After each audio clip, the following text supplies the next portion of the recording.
जी, मैं यूपीएससी में मैंने मल्टीपल टाइम्स इंटरव्यू भी दिया। इससे पहले मैं गृह मंत्रालय में भी काम किया। इससे पहले मैंने 3 बार पीसीएस निकाल चुका हूँ मैं ऑलरेडी। लोकल बुक्स खोजने से अच्छा वही बुक को मल्टीपल टाइम रिवाइज़ करिए और बहुत ज़्यादा प्रैक्टिस करिए। इंटरव्यू के लिए 3 एरिया बहुत इंपॉर्टेंट है। तो सबसे पहले आपका ग्रेजुएशन या अंडर ग्रेजुएशन जो भी आपने किया है। जी। दूसरा, अगर आप कार्यरत हैं, अगर आपके कार्य के बारे में पूछा जाता है। और तीसरा, करंट अफेयर्स। तो देखिए, प्रीवियस ईयर लास्ट 10 साल का क्वेश्चन पेपर देखना बहुत अनिवार्य हो जाता है, क्योंकि इससे क्या हो जाता है, आपको समझ आता है किस लेवल पे क्वेश्चंस आ रहे हैं। हेलो दोस्तों, नमस्कार। मेरा नाम है मंजिल। जैसा कि आप लोग जानते हैं कि यूपी पीसीएस का इंटरव्यू इस समय चल रहा है। इस समय हम उत्तर प्रदेश लोक सेवा आयोग भवन के सामने।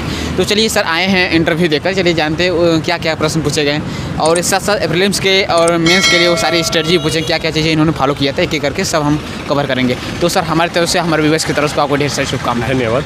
सर पहला क्वेश्चन आपसे ये रहेगा कि आपका नाम क्या है, आपका होम डिस्ट्रिक्ट क्या है? मेरा नाम प्रखर पांडे है। मेरा होम डिस्ट्रिक्ट प्रयागराज है। जी। सर आपसे इंटरव्यू किस बोर्ड में रहा? देखिए, बोर्ड अभी बोलना अच्छा नहीं रहता है, क्योंकि क्या होता है कि ये कॉन्फिडेंशियल रहता है। जी जी। बोर्ड, हाँ, लेकिन ये मेरा मानना बोर्ड इम्पॉर्टेंट नहीं है। क्या क्वेश्चंस, मेरा क्वेश्चन जो भी पूछा गया, इट वाज पूरा जॉब रिलेटेड क्वेश्चन, क्योंकि मैं नायब तहसीलदार के रूप में ऑलरेडी कार्यरत हूँ। नायब तहसीलदार के रूप में क्या क्या कार्य कर रहे हैं। फिर लोक प्रशासन मेरा जो ऑप्शनल सब्जेक्ट है, उसके बारे में बहुत सारे प्रश्न पूछे गए। सर आपका मीडियम और बैकग्राउंड क्या रहा है एजुकेशन? मेरा बीटेक किया, मैं इलेक्ट्रॉनिक्स एंड कम्युनिकेशन से बीटेक किया हुआ। मीडियम ऑफ एग्जामिनेशन इंग्लिश है मेरा। जी जी।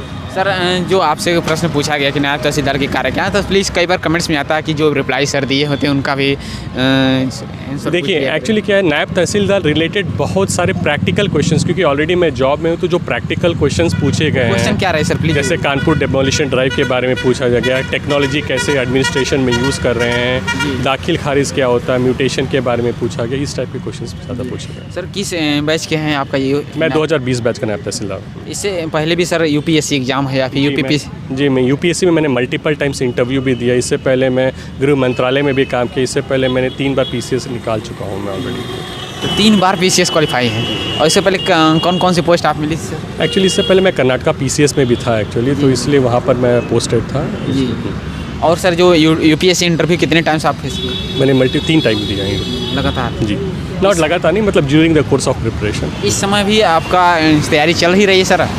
अब देखिए, आप सच बोले तो जॉब में आने के बाद इतनी हेक्टिक बढ़ गई है, तो हाँ, टेम्परेरी बस न्यूज़पेपर पढ़ाई हो जाता, उतना खास था तो पढ़ाई नहीं हो पा रही है। सर थोड़ा जानेंगे कोई सिचुएशनल बेस्ड क्वेश्चन जो एज एसडीएम बनाकर डीएसपी बनाकर आपसे जो पूछा गया? जी, मेरे को कानपुर डेमोलिशन ड्राइव के बारे में पूछा गया, और मिशन कर्मयोगी के बारे में, आप अपने ज़िले में अगर एसडीएम बन जाते हैं तो आप मिशन कर्मयोगी के लिए क्या क्या करेंगे। इस टाइप के सिचुएशनल बेस्ड क्वेश्चंस कुछ ज़्यादा ही पूछे गए थे मेरे को। और कोई सर करंट अफेयर्स रिलेटेड कोई क्वेश्चन, जैसे यूक्रेन रसिया इंटरनेशनल रिलेशंस क्वेश्चन? नहीं, माननीय प्रधानमंत्री जी के स्पीच के बारे में जो उन्होंने कल दिया था, 2047 तक में टेक्नोलॉजी को कैसे यूज़ करके भारत विश्व पावर बनेगा, उसके बारे में ज़्यादा क्वेश्चंस पूछा गया। और कोई क्वेश्चन जैसे सर भारत सरकार की बजट आई है अब इंडिया गवर्नमेंट से, यूपी स्पेशल से?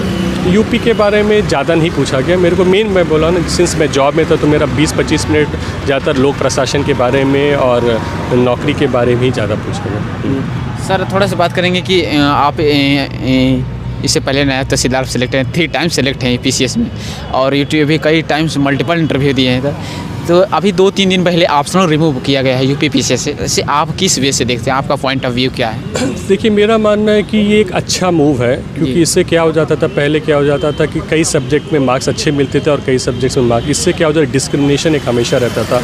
हमेशा मेरा मानना है कि एक competitive examination, level playing field, सबके लिए एक समानता पूर्वक होना चाहिए।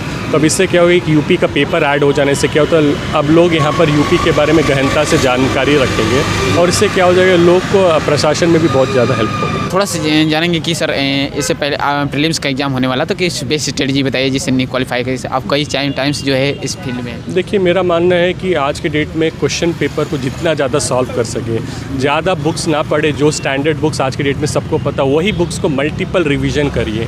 मैं देखता हूँ कि लोग क्या मल्टीपल बुक्स खोजते हैं, रादर देन मल्टीपल बुक्स खोजने से अच्छा वही बुक को मल्टीपल टाइम रिवाइज़ करिए और बहुत ज़्यादा प्रैक्टिस करिए। जब तक ज़्यादा प्रैक्टिस नहीं होगा तो काम नहीं हो पाएगा। सर एक शॉर्ट नोट्स बनाना चाहिए कि नहीं, जैसे रिवाइज करने के लिए? देखिए, शॉर्ट नोट्स जिस सब्जेक्ट में आप कमज़ोर हैं उस सब्जेक्ट में ही बनाना चाहिए। मान लीजिए अगर मैं पॉलिटी में कमज़ोर हूँ तो उसमें शॉर्ट नोट्स बनाना चाहिए। हर चीज़ का अगर आप शॉर्ट नोट्स बनाएंगे तो कभी कभी टाइम ज़्यादा लग सकता है। तो जो कॉन्सेप्ट आपका वीक एरिया है उस पर शॉर्ट नोट्स बनाना चाहिए। तो प्रीवियस ईयर कहाँ तक इंपॉर्टेंट है अगर बात करें तो? देखिए, प्रीवियस ईयर लास्ट 10 साल का क्वेश्चन पेपर देखना बहुत अनिवार्य हो जाता है, क्योंकि इससे क्या हो जाता है, आपको समझ आता है किस लेवल पे क्वेश्चंस आ रहे हैं। साथ में यूपीएससी के भी क्वेश्चन पेपर सॉल्व करने से अच्छा होता है। सर एक क्वेश्चन है कि यूपीपीसीएस जो प्रीलिम्स के बाद आफ्टर 4 मंथ मेंस का एग्जाम होता है, तो उसे सर एक बेहतरीन आंसर लिखने के लिए अच्छा क्वालिटी होनी चाहिए।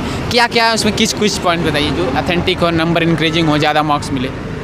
देखिए, मेरा मानना है कि आंसर राइटिंग एक कला है और ये कला अचानक से नहीं होता। इसके लिए जितना ज़्यादा आप प्रयत्न करेंगे, जितना ज़्यादा आप आंसर राइटिंग करेंगे, उससे बनता है। सबसे पहले नॉलेज बेस बनाना होता है। एक बार नॉलेज बेस बन जाता है तो उसके बाद मेरा तो मानना रोज़ आधा घंटा 1 घंटा राइटिंग के लिए रख देना चाहिए, क्योंकि इवेंचुअली आपके मेंस के मार्क्स ही आपको क्वालिफाई देते हैं। तो रोज़ आधा घंटा अगर आप मेंस राइटिंग के लिए जब प्रीलिम्स के बाद दे देते हैं तो उसके बाद टेस्ट सीरीज़ देने से ऑटोमेटिकली आपका मार्क्स गेन हो जाएगा। सर एक लास्ट क्वेश्चन है कि इंटरव्यू के लिए आप इससे पहले यूपीएससी का भी इंटरव्यू दिए, तो कैसे प्रिपेयर करें अपने आप को? बेस्ट स्टडी बताइए, जो पर्सनालिटी हो कैसे? देखिए, इंटरव्यू के लिए 3 एरिया बहुत इंपॉर्टेंट है। तो सबसे पहले आपका ग्रेजुएशन या अंडर ग्रेजुएशन जो भी आपने किया है। जी। दूसरा, अगर आप कार्यरत हैं, अगर आपके कार्य के बारे में पूछा जाता है। और तीसरा, करंट अफेयर्स। तो इस 3 एरिया पर अगर आप ज़्यादा फोकस करेंगे तो आप सक्सेसफुल ज़्यादा रहने का चांसेस रहता है। Thank you sir, all the best इस बार एसडीएम की पोस्ट मिली आप। Thank you.